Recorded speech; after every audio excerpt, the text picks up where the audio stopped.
Assalamualaikum warahmatullahi wabarakatuh. Perkenalkan, saya Farah Aisyah dengan NIM B100220513 dari Prodi Manajemen.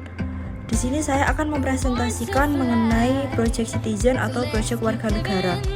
Dari proyek yang saya buat ini memiliki 3 tujuan. Yang pertama, belajar terlibat dalam kehidupan masyarakat. Mahasiswa diharapkan belajar bagaimana terlibat dalam kehidupan masyarakat. Yang kedua, mengeksplorasi masalah dalam komunitas. Yang ketiga, kaum muda sebagai sumber daya masyarakat.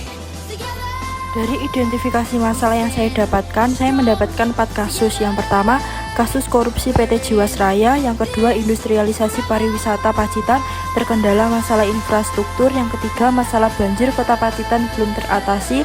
Dan yang keempat, terjadi perubahan dalam cara kehidupan masyarakat, terutama generasi muda yang tinggal di kota. Dalam kasus ini, saya memilih kasus yang pertama, yaitu kasus korupsi PT Jiwasraya. Untuk mendukung proyek saya ini, saya harus memiliki sumber referensi.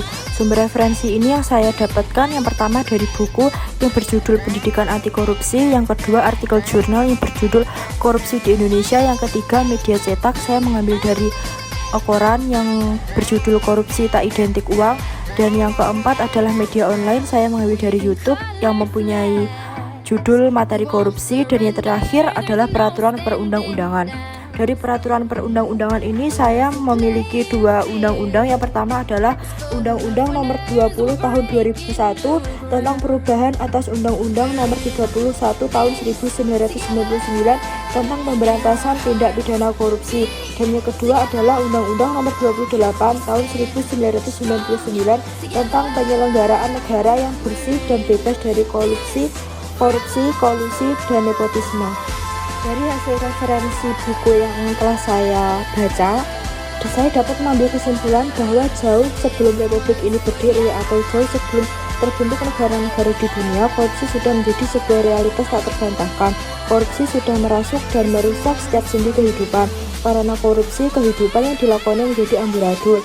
Tentu, ketika berbicara tentang korupsi, kesan yang terbentuk dalam mindset kita adalah sesuatu yang buruk dan sesuatu yang diselewengkan dengan sedemikian rupa untuk kepentingan tertentu. Pengertian praktis dari korupsi sendiri adalah menyelewengkan wewenang yang sudah diberikan untuk sebuah tujuan yang anarkis dan destruktif. Arti dari kata korupsi sendiri secara harfiah adalah kebusukan, keburukan, kebejatan, ketidakjujuran, dapat disuap, tidak bermoral, penyimpangan dari kesucian. Hasil referensi dari jurnal artikel, saya dapat menyimpulkan bahwa korupsi berakibat sangat berbahaya bagi kehidupan manusia, baik secara kehidupan sosial, politik, birokrasi, ekonomi, dan individu. Bahaya korupsi bagi kehidupan diibaratkan bahwa korupsi adalah seperti kanker dalam darah, sehingga si empu badannya harus selalu melakukan cuci darah terus-menerus jika dia menginginkan hidup terus. Korupsi juga membahayakan terhadap standar moral dan intelektual masyarakat. Ketika korupsi merajalela, maka tidak ada nilai utama atau kemuliaan dalam masyarakat. Theobald menyatakan bahwa korupsi menimbulkan iklim ketamakan, selfishness, dan sinisme. Chandra Muzaffar menyatakan bahwa korupsi menyebabkan sikap individu menempatkan kepentingan diri sendiri di atas segala sesuatu yang lain dan hanya akan berpikir tentang dirinya semata-mata. Jika suasana iklim masyarakat telah tercipta sedemikian itu, maka keinginan publik untuk berkorban demi kebaikan dan perkembangan masyarakat akan terus menurun dan mungkin akan hilang.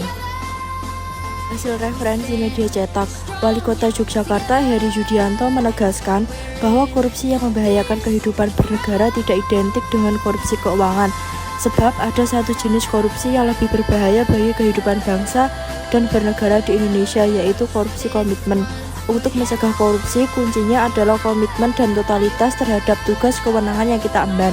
Apalagi komitmen terhadap tugas dan kewenangan ini dipegang teguh, maka korupsi tidak akan terjadi. Katanya di hadapan ratusan mahasiswa yang mengumandangkan deklarasi pemuda korupsi di UNY Karangmalang. Dan yang terakhir adalah hasil referensi media online.